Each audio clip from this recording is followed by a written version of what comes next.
नमस्कार विद्यार्थी मित्रांनो, मी आनंद वाघ आणि आज आपण पाहणार आहोत भाषा विषयातील सामान्य ज्ञान या सदरात विचारले जाणारे प्रश्न।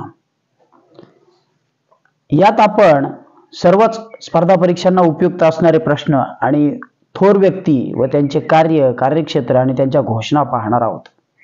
तर पहिलं नाव आपल्या समोर आहे महात्मा ज्योतिबा फुले। महात्मा कुणाला म्हटलं जातं? ज्योतिबा फुले यांना म्हटलं जातं। पुढचं अजून एक व्यक्ती आहे थोर महान, त्यांना आपण महात्मा म्हणतो, महात्मा गांधी। त्यांना राष्ट्रपिता असंही संबोधन वापरलं जातं। त्यांचं नाव मोहनदास करमचंद गांधी। यांचा जन्म 2 ऑक्टोबरला पोरबंदर येथे झाला होता, गुजरात राज्यात। पुढचं व्यक्तिमत्व आहे, त्यांचाही जन्म गुजरात राज्यात झाला होता। सरदार किंवा लोह पुरुष असं म्हटलं जातं वल्लभभाई पटेल। यांचा स्टॅच्यू ऑफ युनिटी नावाचा पुतळा नर्मदा नदीच्या काठावरती केवडिया या बेटावर आहे। पुढे नेताजी सुभाषचंद्र बोस। यांचा जन्म पश्चिम बंगालमध्ये झाला होता। त्यांना नेताजी म्हटलं जातं। त्यांनी आझाद हिंद फौजेची स्थापना केली होती।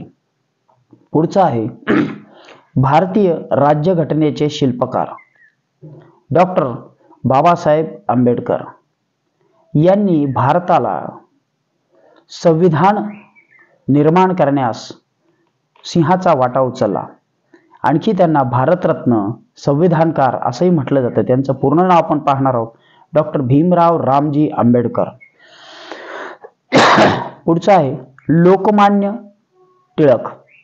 लोकमान्य ही पदवी बाळ गंगाधर टिळक यांना दिली जाते। त्यांचा जन्म रत्नागिरी जिल्ह्यातील चिखली या गावी झाला होता। त्यांना भारतीय असंतोषाचे जनक असंही म्हटलं जातं। पुढे पंडित किंवा चाचा नेहरू असंही संबोधन वापरलं जातं। भारताचे पहिले पंतप्रधान जवाहरलाल नेहरू यांना। पुढचं आपण पाहणार आहोत पितामह। पितामह हे संबोधन दादाभाई नौरोजी यांच्यासाठी वापरलं जातं। दादाभाई नौरोजी स्वातंत्र्य संग्रामातील महान स्वातंत्र्यवीर। पुढचं आहे गुरुदेव। गुरुदेव हे संबोधन किंवा ही पदवी रवींद्रनाथ टागोर यांना वापरली जाते। त्यांना साहित्यासाठी नोबेल पुरस्कार मिळाला होता। नोबेल मिळणारे ते भारतातील पहिले व्यक्ती। त्यांचा जो ग्रंथ होता तो होता गीतांजली। त्यातूनच आपलं राष्ट्रगीत घेतलेलं आहे, जनगण मन हे। पुढचे आहेत स्वातंत्र्यवीर विनायक दामोदर सावरकर। यांनी माझी जन्मठेप नावाचे पुस्तक लिहिले आणि भारताचा स्वातंत्र्य संग्राम किंवा समर असंही पुस्तक लिहिलं। ने मजशी ने सागरा ही त्यांची कविता प्रसिद्ध आहे। पुढचं आहे गान सम्राज्ञी लता मंगेशकर। या सर्वांनाच परिचित आहेत, त्यांना गान कोकिळाही म्हटलं जातं। त्यांची सुश्राव्य गाणी सर्वच जण चिरकाल ऐकतात आणि त्यांच्या स्मरणात राहतात। पुढचं आहे आकाशवीर राकेश शर्मा। भारतातून जे अवकाशयान पाठवण्यात आलं होतं त्यामध्ये गेलेली पहिली व्यक्ती। झाशीची राणी। पुढचं आहे त्यांना राणी लक्ष्मीबाई। पुढचं पहिल्या महिला शिक्षिका सावित्रीबाई फुले।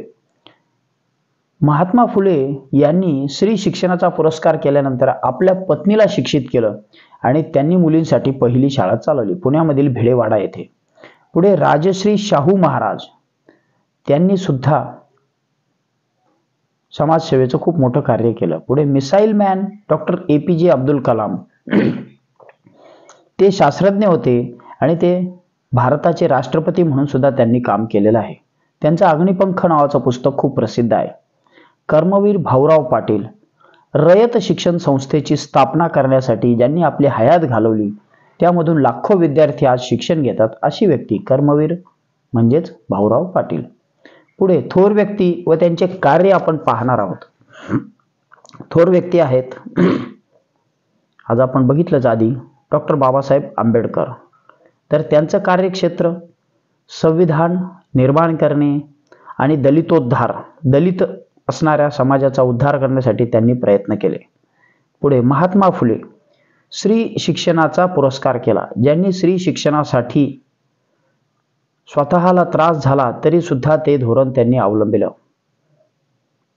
पुरस्कार करणे म्हणजे बक्षीस मिळणे असं नाही, तर त्याचा पाठपुरावा करणे, त्याच्यासाठी मोठं काम करणे. महात्मा गांधी यांनी अहिंसेचा पुरस्कार केला. 2 ऑक्टोबर हा अहिंसा दिन म्हणून सुद्धा जगभरात साजरा केला जातो. आपण ज्यांना राष्ट्रपिता म्हणतो त्यांना. पुढे लोकमान्य टिळक भारतीय असंतोषाचे जनक. भारतीय असंतोषाचे जनक म्हणजेच इंग्रजांच्या काळामध्ये ज्यांनी इंग्रजांना सांगितलं की इंग्रजांचे डोके ठिकाणावर आहे का, त्यांनी केसरीमध्ये लेख लिहून ते केलं होतं, असंतोष निर्माण केला. गोपाळ गणेश आगरकर त्यांनी सुधारक नावाचे वृत्तपत्र चालविले. पुढे डॉक्टर बाबा आमटे यांनीच आनंदवन येथे कुष्ठरोग निर्मूलनासाठी मोठा प्रयत्न केला. त्यांचं आजही आनंदवन ही संस्था मोठ्या थाटाने काम करते. त्यानंतर प्रसिद्ध व्यक्ती, आधी आपण थोर व्यक्ती बघितल्या होत्या, तर प्रसिद्ध व्यक्ती व त्यांचं कार्यक्षेत्र बघू. तर यामध्ये काही उद्योजक, खेळाडू हे आपण पाहणार आहोत. पुन्हा डॉक्टर अब्दुल कलाम, तिकडं आपण बघितलं ते भारताचे राष्ट्रपती होते. त्यांचं कार्य मूलतः शास्त्रज्ञ म्हणून होतं. त्यांना मिसाईल मॅन सुद्धा म्हटलं जातं. भारताची वेगवेगळी जी मिसाईल्स तयार झाली, पृथ्वी, अग्नी या मिसाईल्स त्यांनी निर्माण करण्याचा त्यांचा सिंहाचा वाटा होता. पुढे डॉक्टर जयंत नारळीकर, ते देखील शास्त्रज्ञ होते. त्यांनी खगोलामध्ये आपलं संशोधन केलं. पुढे आहेत उद्योजक. उद्योजक म्हणजेच जे नवीन उद्योग निर्माण करतात, त्यातून लाखो लोकांना काम मिळते, असे उद्योजक. श्री रतन टाटा. त्यानंतर अण्णा हजारे हे थोर समाजसेवक आहेत. यांनी आपल्याला माहिती अधिकार मिळवून देण्यासाठी मोठा प्रयत्न केला आणि त्यांच्यामुळेच तो सर्वांना मिळाला. पुढे लता मंगेशकर, त्यांचं कार्यक्षेत्र गायन, चित्रपट, संगीत यामध्ये त्यांनी काम केलं. पुढे आपण पाहणार आहोत थोर व्यक्ती व त्यांच्या घोषणा. थोर व्यक्ती व त्यांच्या घोषणा याशिवाय सुद्धा अनेक थोर व्यक्ती आहेत. तुम्ही त्या शोधायच्यात, त्या लिहायच्यात आणि कमेंट्समध्ये मला कळवायचे. पहिली घोषणा आहे मेरी झांसी नहीं दूंगी. मेरी झांसी नहीं दूंगी. राणी लक्ष्मीबाई यांनी इंग्रजांना ठणकावून सांगितलं होतं, जेव्हा इंग्रजांनी त्यांच्या मुलाला दत्तक विधान नामंजूर करून गादीवरनं काढण्याचा प्रयत्न केला, त्यावेळी मेरी झांसी नहीं दूंगी, ती स्वातंत्र्याच्या पुरस्कर्त्या होत्या. त्यांना रणरागिणी असंही म्हटलं जातं. पुढे चले जाओ. महात्मा गांधींनी इंग्रजांना ही घोषणा दिली 1942 साली. चले जाओ आंदोलन निर्माण करत.